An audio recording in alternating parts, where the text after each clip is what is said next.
All right, welcome everyone to my March 2024. Yes, it's March 20. Well, now it's April 2024, but we're almost halfway. Well, yeah, because we're about to be halfway through April, so I think it's fair to say we're almost halfway through with 2024, if you can believe that.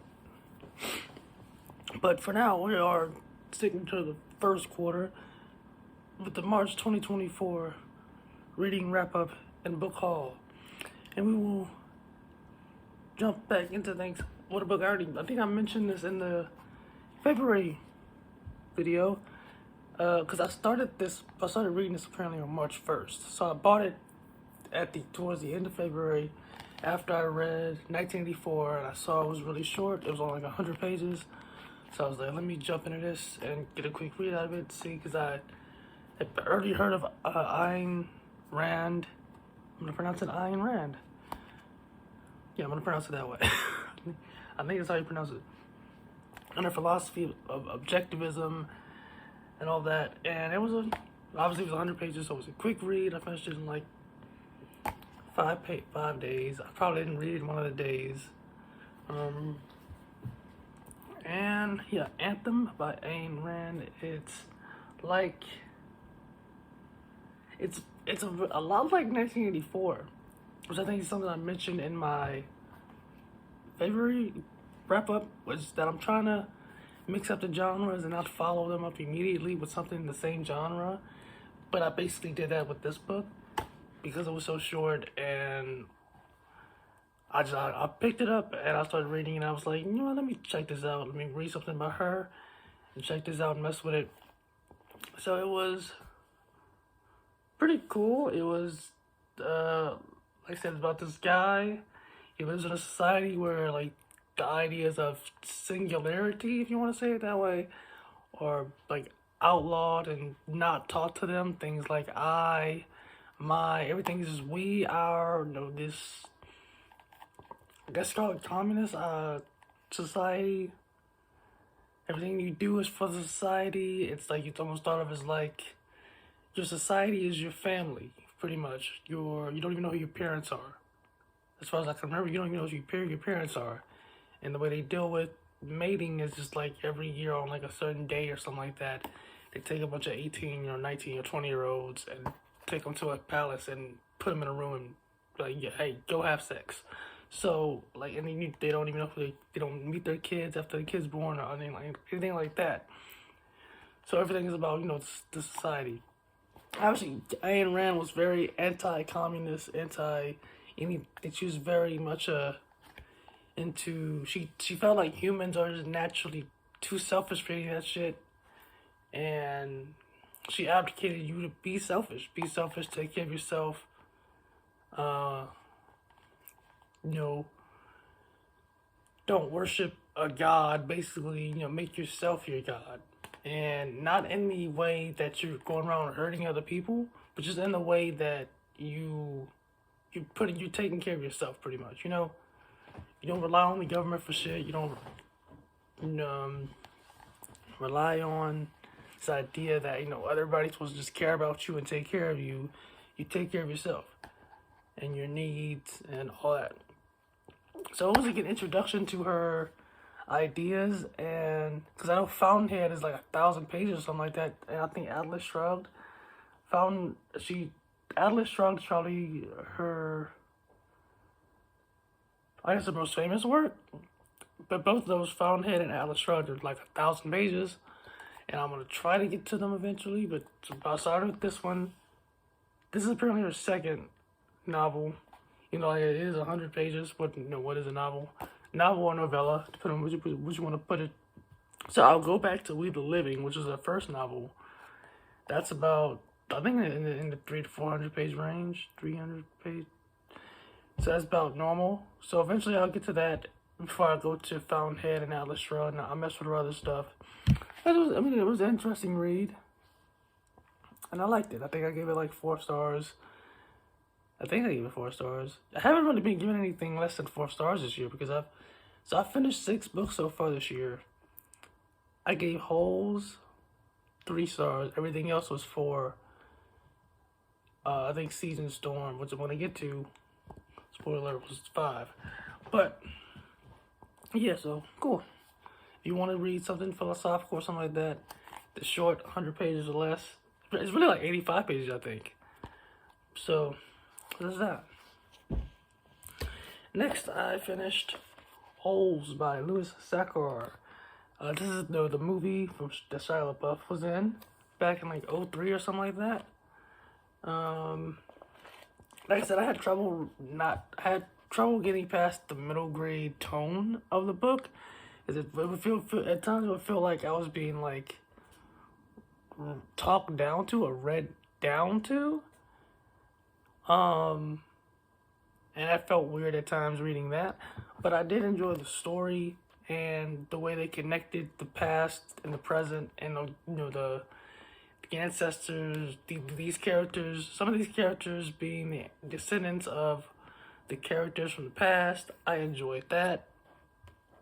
Those connections, and just the way he would connect it, the storylines, and it was I wanted to see how it would end. It kept me, so I was at least interested in that. Like I said, I gave it 3 stars because at times it just felt weird trying to get past the middle grade level of the reading, and it felt kind of annoying at times. But yeah, so this is the only book so far this year I've given 3 stars out of the 6 books I've read. But I think I saw the movie, or at least part of it. I know I saw at least part of the movie way back when, like '03, '04 when it came out. Don't know if I saw the whole thing, because I swear when I was reading the book, parts of the movie was like coming back to my memory. So, but I know it was like, whatever I saw the movie had to have been back when it came out in like the early 2000s, like 20 years ago type shit. But yeah, it's cool. Definitely something I wish I would have read when I was in middle school or elementary school instead of now. I think I would have enjoyed it better and not been weird with the language and tone. Next up, we have Season Storm by Lee Bardugo. Second book in the Shadow and Bone trilogy, which I guess. Yeah, so this is the Shadow and Bone trilogy. I guess, I don't know if you're supposed to call it the Grisha verse is all the series, I guess. But it's only like 2 or 3 series. Yeah, I guess you call this the Shadow and Bone trilogy, which is the first series in the Grisha verse. Yeah, say it that way. This is the second book in the trilogy. Obviously my main concern going into this was that it would be, second book, middle child syndrome, where like the second book in a trilogy, or the second movie and the second book in a trilogy just sucks. Like they write a killer first book, and the third book is killer, but then the middle book is like just boring because it's like the author just like, I just had to write this to bridge the gap, and I really wanted it to be a trilogy instead of a duology. But that did not happen with this book. I gave it 5 fucking stars. It is the only 5-star out of the 6 books I've finished so far. It is the only one I've given 5 stars this year. Because I almost gave it, I really wanted to just do 4 or 4.5. But once I got to like the climax, like the end of the book, I was like, nigga, because shit was just happening, and I'm not trying to spoil it and shit. I might, like when I finish Ruin and Rising, I'm gonna do a trilogy review of all 3 instead of just one at a time. So we'll get into the spoilers in that. But when shit started happening at the end, I was like, oh my fucking god, like nigga, this shit is crazy. And like it definitely leaves you waiting, like, oh shit, like I gotta go to the next one first. Like I really wanted to read the next one first. I mean, go straight to Ruin and Rising, but I was like, no, let me read 1 or 2 things in between, give myself some time before I go in there, because I don't know. So I saw someone say that they didn't like the way Ruin and Rising, and that I don't typically agree with this person anyway on like book opinions. I mean, I can see some of their points, but I don't tend to like wholeheartedly agree with them. So just because they said that doesn't mean I'm gonna like not like Ruin and Rising.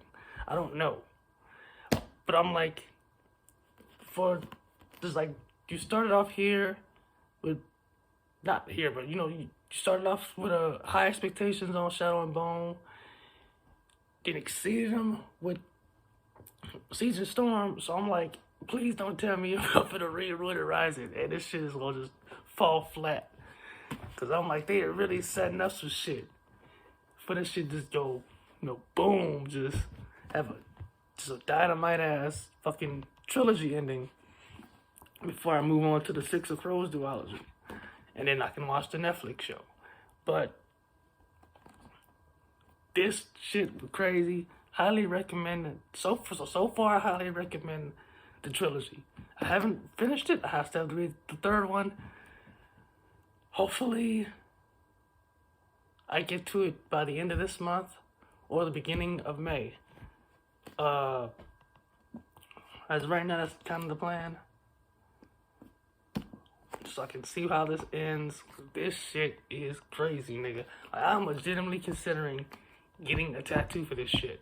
If it doesn't disappoint me, bro. But that's all I'll say about that. Yeah. Next, I went and picked up Factotum by, this is more towards the end of the month, I think. Yeah, I want to say this is more toward the end of the month, like the last week and a half. I went and got Factotum by, no, it was the end of the month. It was like the last couple days. Because I started this on March 30th, but I finished it like April 5th or April 6th. So this is going to also be in the April wrap up, since I technically started it in March. Bought it and started it in March, but finished in April. So I'm not going to say too much about this because I have to bring it up again in the April review. But I enjoy it. If you know about Charles Bukowski and his writing and what he writes about, it's semi-autobiographical of his actual life, and he was just the word Factotum. I didn't know this was a real word, so it is a real word. It means pretty much somebody who works a lot of different jobs. So that kind of tells you what the book is about. It's about a dude who's an alcoholic and a gambler and a womanizer who travels around the United States working different random jobs. And he's like just very cynical and all that, and that's what the book is about because that's who he was in real life. And I was entertained, I'll put it that way. I'll talk more, I'll see what else I can say about it in the April review.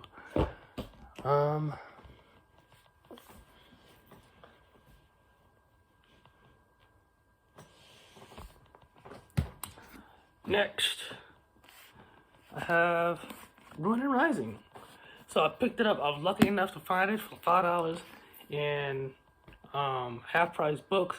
Because a lot of times when I go in half-price books, sometimes they'll have Shadow and Bone, but a lot of times they won't have the other ones.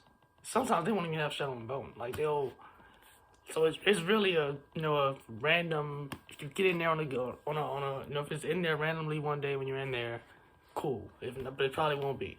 So I was really happy to find this in there. I really considered not picking it up and waiting, but I was like, you know what? No, fuck no. I got it in my hand right now for $5. Let me just go ahead and get it, because if I order it off Amazon, it's probably like 10, at least 10, 15, or at least 10. If I get it off Amazon, so boy, I might as well just get the half off right now while I'm in person, while I'm here, and pick it up. So that's how I see the condition is pretty much perfect condition as far as I can tell. So I got it. I am excited to finish this series and see what the fuck happens. Hopefully I'm not let down by this book. Shout out for the covers. I'm really torn about the covers, about the redesign on these covers, because I really love the. Before I even ever read the book, because I've been meaning to get to this series for years, of course. But I love the original covers. Uh, but the intricate design and the old school Russian, you know, the buildings and shit like that. But I do fuck with these designs too. So I'm like, not to take it either way. Sometimes these cover changes you see and you like, what the fuck? Why would you change it to that of any? But I kind of fuck with these covers. My only concern is that as far as they don't really fit the Six of Crows covers that well. So I don't know if they're gonna change the Six of Crows and the Crooked Kingdom cover too to match this, because it doesn't really match the way the old covers did. So I'm like, why would you change the trilogy but not change the duology covers? Maybe they're planning. Maybe they're going to. Maybe they're going to change those covers too eventually. But I would have thought, normally when you do that, don't you change all the covers at the same time? Normally when they do that. But yeah, not much to say about this because I haven't read it yet. Just I have very, very high hopes and expectations for this book. As a part of me, I just want to lower my expectations some, just in case it just doesn't go well. But I'm like, bro, how the first, like I said, the first two was so good, and the second one was even better than the first one. I'm like, how can you get to this one and fuck it up? I'm like, the cover good, the fucking title look good, the book in general. I'm like, how can you fuck it up? But I guess they can't fuck it up. So I guess we will see. But toward the end of this month, beginning of next month. Yeah. And finally, so I bought this book. I don't remember when I bought this book. Was it February or January? Or maybe even December I bought this book. But however, it was a different cover because the version I bought, I lost at work. So yeah, I had to go to Half Price Books and buy this one for like $2.50. Even though I bought the other one for $10 off Amazon, because whenever I would go to Half Price Books, it wouldn't be there. And then, like I said, I lost that one at work, and then went and got this one for $2.50. So that's just like $10 thrown away. But here we are. Yeah, I'm about 60% of the way done with this one. Definitely should be done with it before the end of the month. And then I'll either jump on something else real quick, or I'll just go straight to this. I might just go straight to this, but I'm very tempted to read a short book I just bought that'll be in the April book haul. It's like 100 pages long. It's a classic. I won't spoil it now, but it's a classic. There's like 100 pages, so I'm really tempted to read that one first before I go to this one. And I also bought 2 history books that are like, they're not 100. They're probably in the 2s, maybe the low 3s. Just kind of like looking at the size. Let me see it.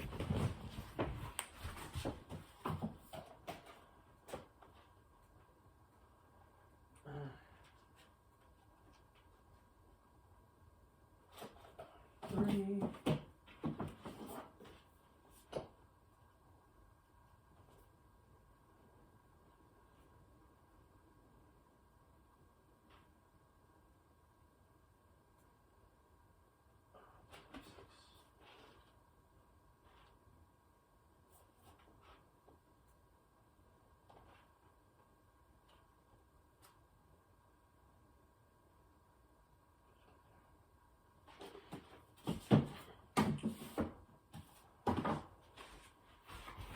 Alright, so I bought 2 historical books.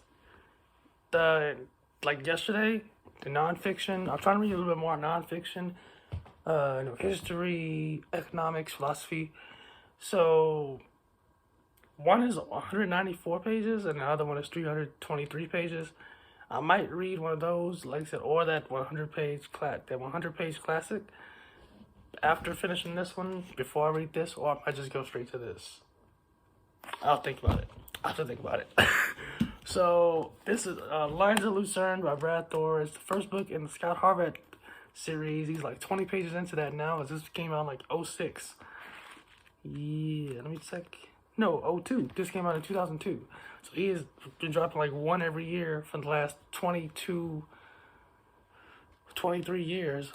I read one of the middle ones like 10 years ago, so I guess it wouldn't even be a middle one now. I think I read like the 7th or 8th one like 10 years ago in high school. Don't remember what happened in it. So I'm starting it from the first one. I'm really enjoying this actually. It's about so it's a thriller. It's in that thrillers genre, with a spy or whatever, or a guy who's not necessarily a spy, but he's kind of like a spy. You have like, your Jason Bournes, Jay Bond is technically a spy, but you know the type of guy, the type of character I'm talking about if you read those type of books. So in this one, the president is kidnapped. And so now the guy has to go find this motherfucker. And like everybody is like in on the shit. So he can't really trust nobody. So he's trying to figure this shit out. I'm 60% of the way in and enjoying it, and very interested to see how this ends. So yeah, I should be done with this one within a week and a half. What is today? Today is April 11th. I should be, no the fuck it's not. It is the 10th. Yeah, it's the 10th. It's the 10th. Should be done with it within another 10 days. And then, so then that would be April 20th. So I have another 10 days left of the month.